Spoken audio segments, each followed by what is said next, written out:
Sacks, were you at a building on Market Street yesterday by any chance? No fly zone. The homeless shelter? Well, I think you can talk about abandoned homeless shelter. Friedberg, I think it's fair to say that there will be a lot of people that we know that will go and help make Market Street better. Make Market Street great again. Make Market Street great again. Absolutely, absolutely. I'm looking forward to some tofu salads and meditation. Namaste. Literally, I think 8,000 square feet is meditation rooms that haven't been used in 5 years. Quite honestly, though, like on the other side of this, I would say Parag Agrawal does deserve a statue for shareholder value creation. What 54.20 a share, which by the way we said was going to happen and it did happen, was ginormous in this market. And I just want to see the look on that barista's face when they're warming up the oat milk. When a band of very, very tough-knuckled company builders walks through that door.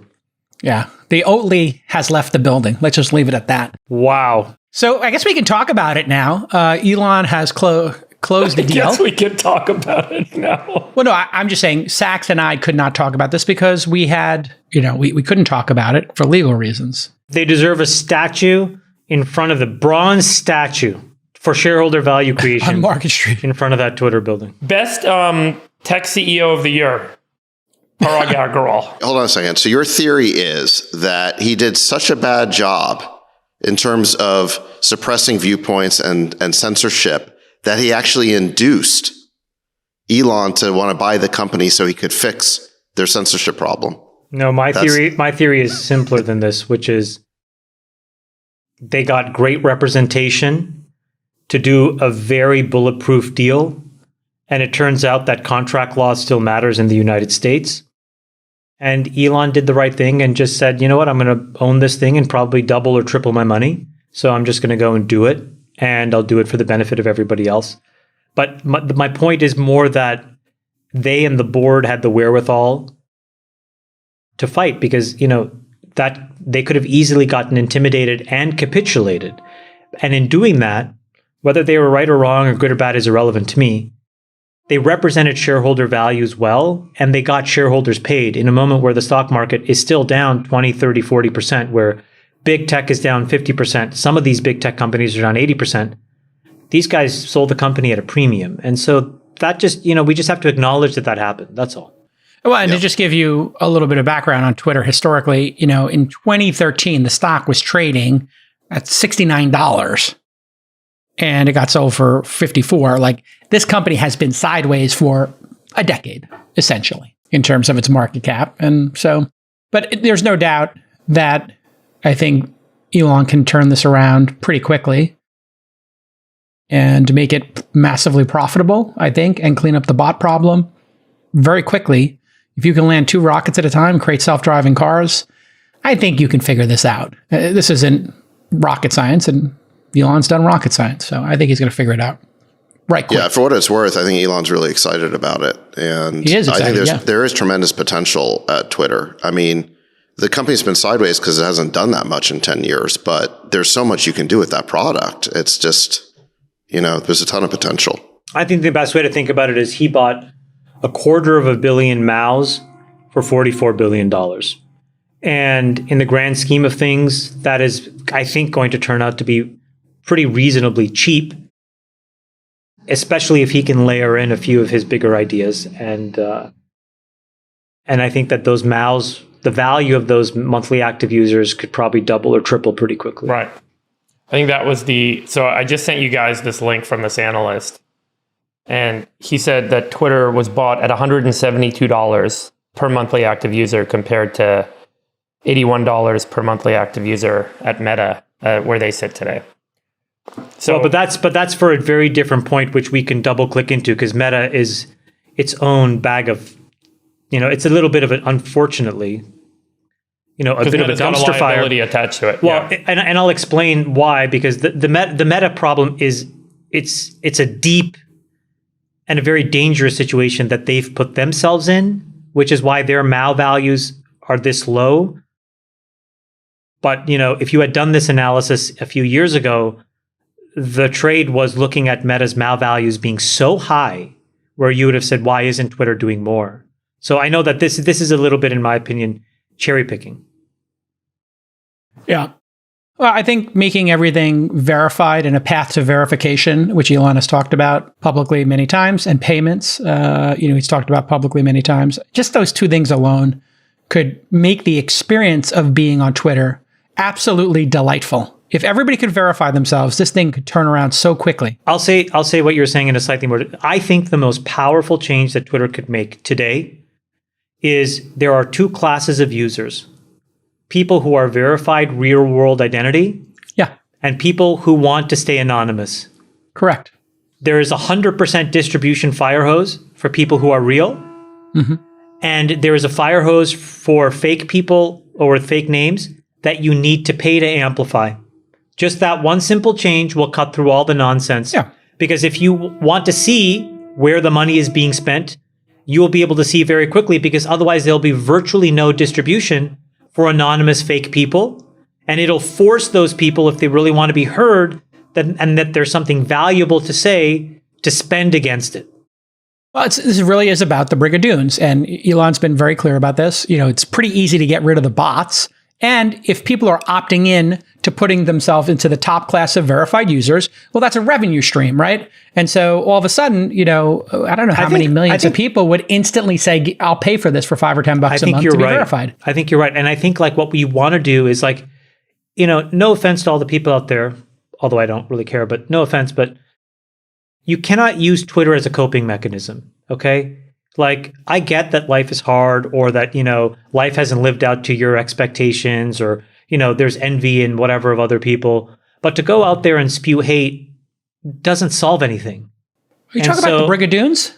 Well, there's also just a lot of people that are just in general, they're just mean. And I'll give you a perfect example. There was a woman that I saw on TikTok, and she's been married for 13 years, mother of 2 kids. And she had a thing that went viral where she was talking about who's in charge, her or her husband. And it was a very funny little thing. And so I followed a couple of her videos just to see what else she had posted.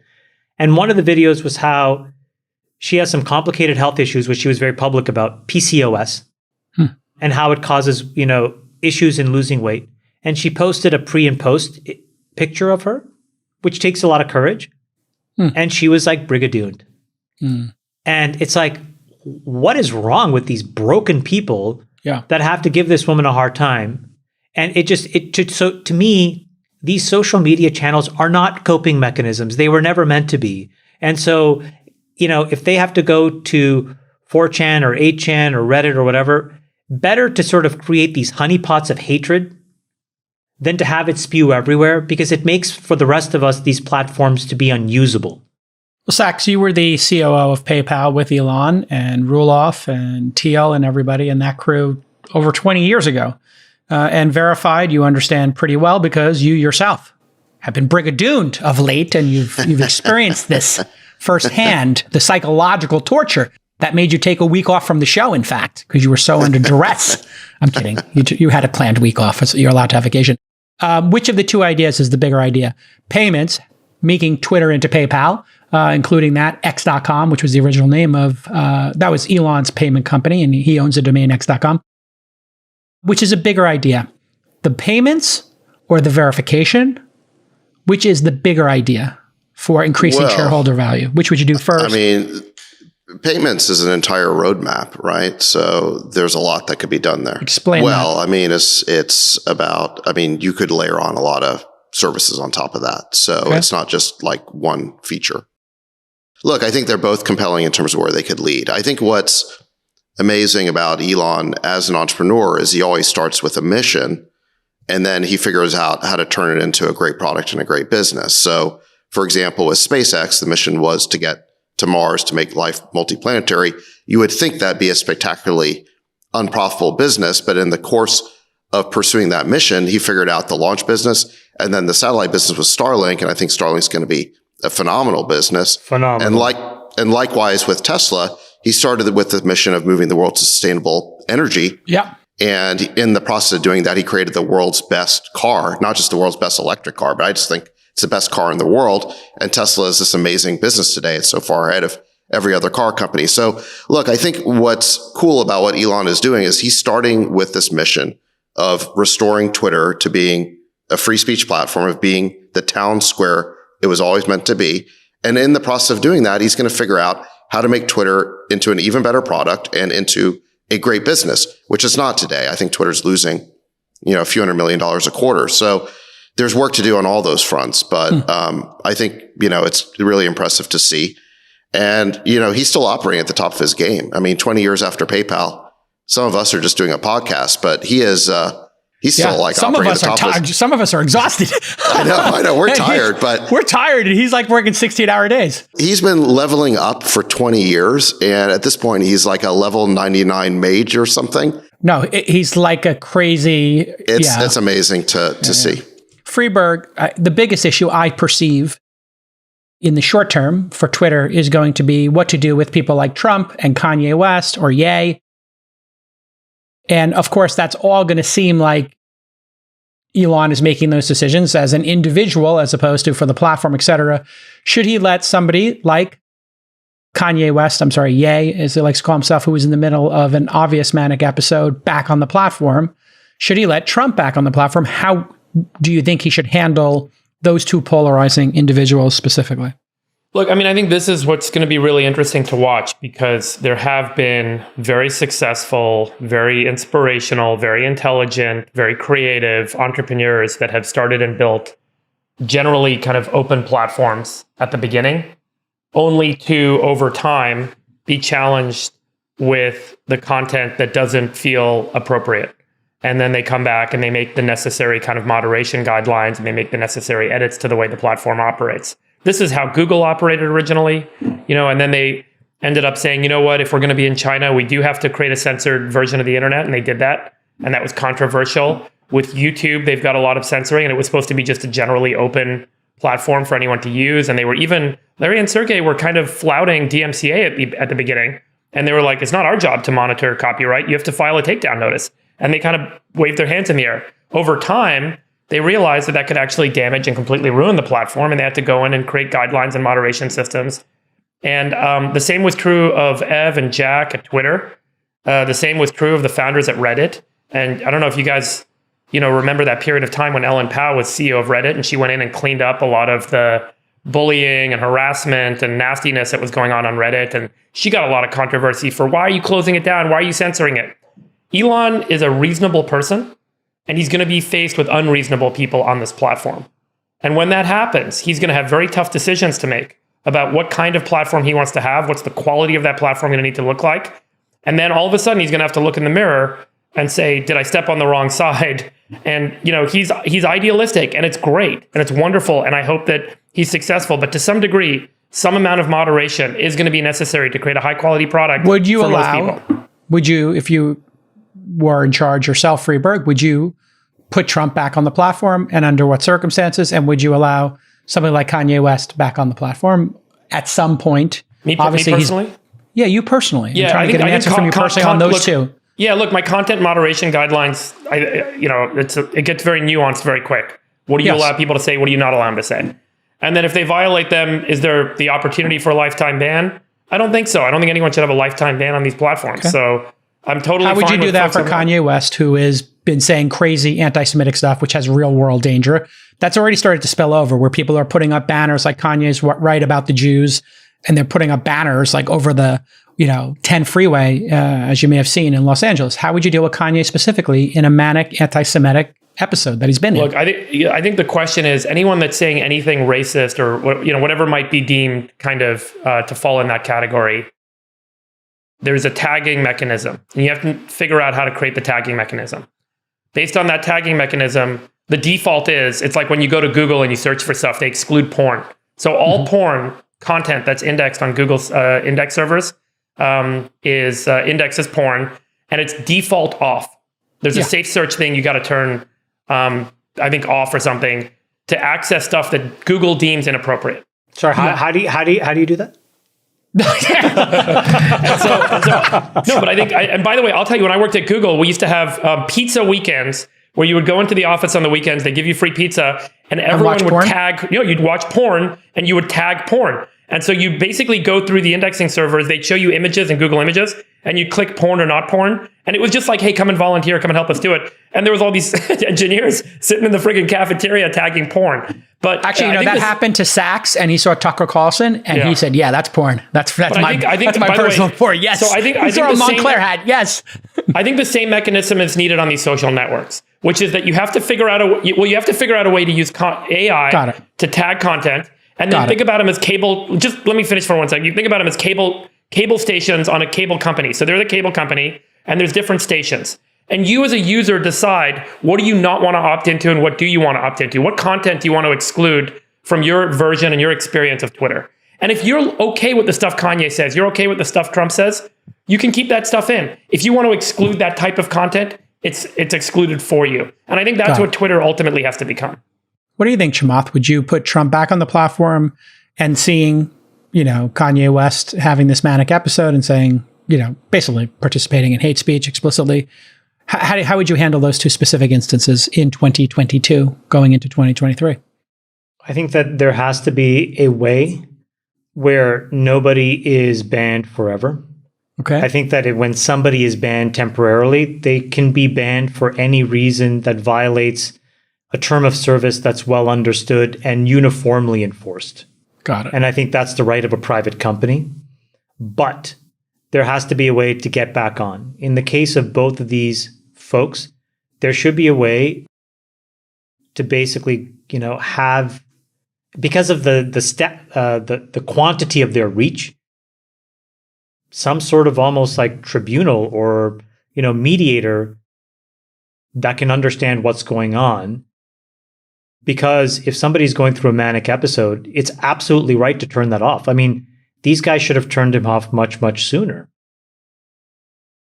Because when you're in the middle of a mania, and I said this last week, for example, like this relative of mine, when they're in a manic episode, it's 60, 70, 80 emails a day and text messages, 100 texts that I get. And they're vile. Yeah. Okay. And they don't even remember them half the time. And they don't even know. Yeah. And they go through paranoia, they go through mania, they go through these periods where they think they're completely right. They go through these periods where they look completely sane and normal. So that's a tough part. The most important thing when you have a family member in mental health crisis is to get the phone away from them. That is a weapon that only continues the loop and to re-regulate this person. And then there should be a way to prove that you're back in a re-regulated state to get these tools back. But I think that we just need to acknowledge, there's just a lot of people with mental health issues. There's a lot of social media. There's a lot of damage that can be done. It's not to forgive these people, but it's to explain that in moments, you got to shut these channels down and then give them a way to come back when they've re-regulated. Sacks, how do you think about it? Well, with regard to Trump, I don't know what the continuing reason is for him not being allowed on the platform. Remember that when he was banned, it was considered to be a temporary measure because he was supposedly inciting a riot, right? So I think incitement to violence is legitimate grounds for taking down speech. But once that breach of the peace is over, I don't know why it would become a permanent ban as opposed to a timeout. So I don't even know how the companies continue to justify the ban on Trump, except for the fact that they just think that he's a threat to democracy. Well, I don't think that's for social networks to determine, is that who gets to participate in our political process. So it's not necessarily the first thing I would do, but do I think that Trump should be allowed back? Yeah, I do. With regard to Kanye, it's a little more complicated because, like you're saying, it's hard to know whether he's having a manic episode or he's just, being Kanye. What he's saying right now is probably not in his own interest, and probably it would be in his best interest to have a timeout. But what I would look for guidance here is there is a Supreme Court decision. And my general view on the content moderation is that these social networking companies should be looking for inspiration to Supreme Court decisions, because the Supreme Court's been wrestling with these issues for hundreds of years, whereas social networks are just making it up as they go along. And there are 9 major categories of speech that the Supreme Court has said are not protected because they actually are dangerous speech. So, for example, in this decision called Chaplinsky versus New Hampshire, which came out in 1942, the Supreme Court held that so-called fighting words were not protected. And they defined fighting words as speech that tends to incite an immediate breach of the peace through the use of, quote, personally abusive language that, when addressed to the ordinary citizen, is, as a matter of common knowledge, inherently likely to provoke a violent reaction. So, I would use that type of decision by the Supreme Court as inspiration to say that racist, misogynistic, homophobic, and other sort of racial and ethnic slurs shouldn't be allowed on these networks, because it doesn't do anything to enhance the public debate. Now, there is a question, like, could Kanye frame his arguments in a way that is still incredibly offensive to us, but doesn't use slurs? Yeah, for example, he could say, hey, here are the top 10 media companies. Here are the executives. Here's the percentage that are Jewish. And this is, my concern is that this is and here's the percentage of people who are Jewish in the population. You could some bullshit like that. And then you're like, okay, did he say something anti-Semitic? Right. And you're kind of in this bubble area. And there's always going to be edge cases, and people are always going to be pushing the envelope. And so, listen, just because we find it offensive, and, it's specifically offensive to me, that doesn't mean that it should automatically be banned. And, I think slurs banned or out, but arguments, I don't know that we should be banning entire categories of arguments. And look, part of the problem here is that lots of people are hearing the arguments that Ye is making, whether he's making them on Twitter or not. And because there's a total ban, people can't really engage with him on Twitter. And so he's not getting off-ramped from this rabbit hole he's falling into. And nobody else who might be a fan of his is hearing the other side of the argument. So I don't know that it's ultimately in the long-term interest of the town square to be banning, the argument, ACLU and other people have is like, hey, you put a little sunlight on these bad opinions. At least everybody knows who has the bad opinions, and you can fight them paradoxically while we're talking. I mean, do you really want these folks going to the dark web and, being untraceable? There is some value in kind of knowing who's getting radicalized and hopefully exposing them to other opinions in the same conversation that can off-ramp them. Yeah. I mean, paradoxically, while we're talking, Elon just tweeted at 11:18 a.m., Twitter will be forming a content moderation council with widely diverse viewpoints. No major content decisions or account reinstatements will happen before that council convenes. So he's going to take the same approach that Facebook has. They have a council as well that Zuckerberg tried to set up. So I think he realizes there should be a thoughtful discussion. Sacks, are you going to be on that council? I have no idea. That sounds like the worst purgatory you could ever be in, is to be the person who has to make these decisions. Like, talk about a no-win situation. I'm curious, Chamath, we talked last week about Kanye, and then Lex Friedman dropped his episode. Lex came at it with... he pushed back on Kanye. I don't know if you watched some of the highlights. I saw some of the highlights. He pushed back pretty hard. I watched the whole thing. Okay, so he pushed back really hard on the anti-Semitic stuff. And we had a discussion last week. I said, hey, you can't platform this guy. But it looks like Lex had a specific point of view, which is he has a friendship with Kanye of some level. And he wanted to try to convince him in this manicness that he's wrong about things. Do you think Lex succeeded and he should have done it? Obviously, we won't question Lex's intent. We know it's good. I have had... replace Lex with me and Kanye with my relative. Wasn't on television or whatever, but I've had these same kinds of, I'll call them interventions. And like I said, this person goes through periods of lucidity, periods of mania, periods of paranoia, periods of anger. And so that's all I saw when I was watching this thing, is just what a lot of people in the United States and the world deal with when they have relatives who are suffering from one of these things.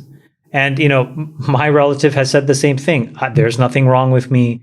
I don't need medication. I'm not on these meds, blah, blah, blah. And I don't want to judge because I don't know him. But I'll tell you, in my situation, trying to, for example, this person thinks that, myself and one other person, we hacked into a computer system of the place that they worked to manipulate the financial records to point to this person as having committed a fraud, and then thinks that people are now listening and bugging the phone. I mean, there's all kinds of stuff over and over again. And then sometimes they don't think that, and sometimes they do. And it's like, it's maddening. So what I'm trying to tell you is when you're in a normal state, a regulated state, and you're talking to somebody who's dysregulated, it's not two normal people having a conversation where you're trying to get them to see the logic of your ways.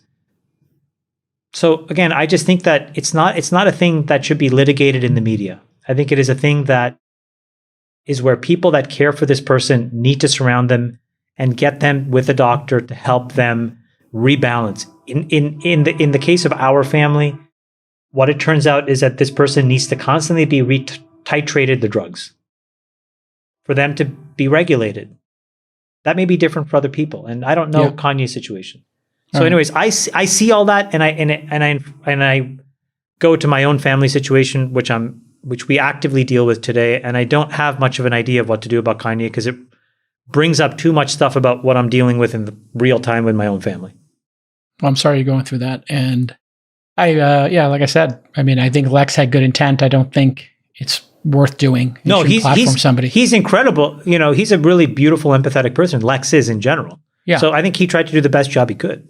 So I saw part of the Lex interview. It was 2.5 hours, and I wasn't going to sit through 2.5 hours of it. You know, that's painful, I went to the chapter titles, and I was in the middle. It was like Holocaust. And and I was like, okay, let's just go right to the train wreck.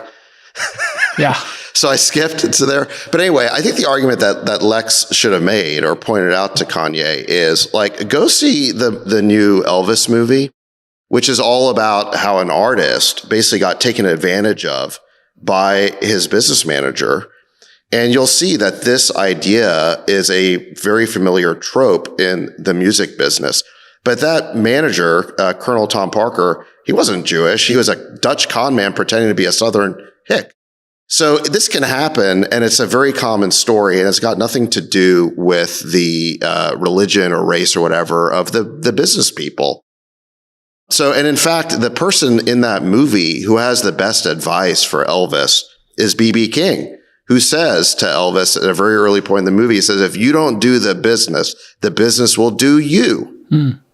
And so, look, I think Kanye, if I was to sort of steel man it, respond to it, is, listen, you know, what you're describing is a pretty common, of artists being taken advantage of is a common issue. It goes back a long time, and it's got nothing to do with religion. And quite frankly, you know, there's probably a lot of other Jews in your life who've helped you. I mean, I wonder the last time you went to a doctor, did you notice whether they were Jewish or not, you know? And so he's developed a little bit of a fixation here of noticing that some people are Jewish, but probably he's not noticing when other people are Jewish who've probably helped him. Yeah. So that's probably like the argument I would have made with him, you know, if I were conducting that interview. And you make the argument to a person who's in a manic episode, and there's no way to reach them. They don't even realize what they're saying. They forget what they say when they get through the manic episode. Well, these paranoias don't tend to come up when you're in a regulated normal state. Exactly.